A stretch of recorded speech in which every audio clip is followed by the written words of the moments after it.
उहो लाज़िक़ियल आहे। सॼी सिंध जे जेके ॾुख तकलीफ़ूं जा आहिनि, उहो भले धरणो बबरोले में हुजे, लाड़काणे में हुजे ऐं सखर जो मसइलो हुजे, पर सिंध जे अंदरि जेके बि मसइला थियनि था पिया उन ते कराची सदाईं जिदोजहद कई आहे। ऐं प्रिया कुमारीअ जे लाइ अॼु ही एहतिजाजी रैली निकिती। अदी रुखसाना भेण असांजी न्याणी जेका सदाईं हिते क़यादतूं कंदी रही आहे, अॼु उहा असां सां गॾु बीठी आहे। मां सम्झां थो त न्याणियुनि खे बि एतिरो शौक़ु आयो आहे जो उहो असां भाइरुनि सां, असां वालदेन सां गॾु कुलो कुल में बीही करे एहतिजाज कनि था ऐं सिंध जो शौक़ु लाज़िक़ियल आहे। असां सम्झूं था त हीअ असांजो फ़ख़ुरु आहिनि, पर सिंध जो फ़ख़ुरु आहिनि। मां सम्झां थो त जेको जमायत इस्लामी कराची यूनिवर्सिटी जे अंदरि दहशतगर्दी ऐं गुंडागर्दी कई आहे, असां कंहिं बि सूरत में, कंहिं बि हालत में पंहिंजे जेको तशख़ुस आहे, नारो आहे GSN जो, उन जो कॾहिं बि दस्तबरदार न थींदासीं। असांजा छो त सदियुनि जी सदा आहे, उनखे असां ज़िंदा ऐं क़ाइमु ऐं दाइमु रखंदासीं। ऐं मां सम्झां थो त जेको जमायतनि खपे पाकिस्तान, बाबा असां कॾहिं बि नथा चऊं त पाकिस्तान तव्हांखे भले खपे, असांखे को बि एतिराज़ु न आहे।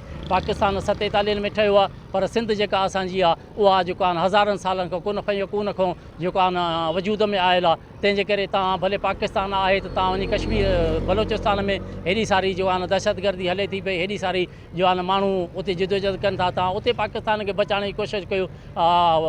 सरहद में जो आहे न पाकिस्तान खे बचाइण जी कोशिशि कयो, कश्मीर में पाकिस्तान खे बचाइण जी कोशिशि कयो। असां सिंधी माण्हू पंहिंजे तशख़ुस तां कंहिं बि सूरत में हथु न खणंदासीं। अॼु हीअ एहतिजाज उन्हनि माण्हुनि लाइ जेको आहे न मुंहं ते तलवार हूंदी आहे। असां उन्हनि माण्हुनि खे बि चवणु चाहियूं था, हुकुमराननि खे बि चवणु चाहियूं था त जेको कराची जे अंदरि या कराची जे टोटल तालीमी इदारनि में सिंधी माण्हुनि खे बिलाक हिननि करण जी कोशिशि कई आहे, न कंदासीं। मां सम्झां थो त इन में हुकुमरान दुर ख़ुदि उन में मुलवस आहे। ऐं ॿिए ॾींहं ते वरी साॻियो पख़्तूननि खे बि हुननि कुटियो हो। त मां सम्झां थो त हुननि जी दहशतगर्दी अॼु खां न, पर सालनि खां हिते जो आहे न कराची में उहो बदमाशी कंदा रहनि था। पर असां सिंधी शागिर्दनि जी ॿांह ॿेली आहियूं, हीअ न्याणियूं असांजी उन्हनि जूं ॿांह ॿेली आहिनि। मां सम्झां थो त जॾहिं जिथे न्याणी निकिरी ईंदी आहे, जिथे औरत निकिरी ईंदी आहे, मां सम्झां थो त उहो वॾे खां वॾो इनकलाब आहे। ऐं असांखे फ़ख़ुरु आहे त न्याणियूं असां सां हींअर बीठियूं आहिनि, ऐं हीअ भेण असां सां गॾु बीठी आहे। तव्हां ॾिठो त असां जेके बि सैद जा पोइ लॻूं, असां उन्हनि सां गॾु बीठा आहियूं ऐं उन्हनि सां जिदोजहद में गॾु आहियूं। वरी असां रैली जेका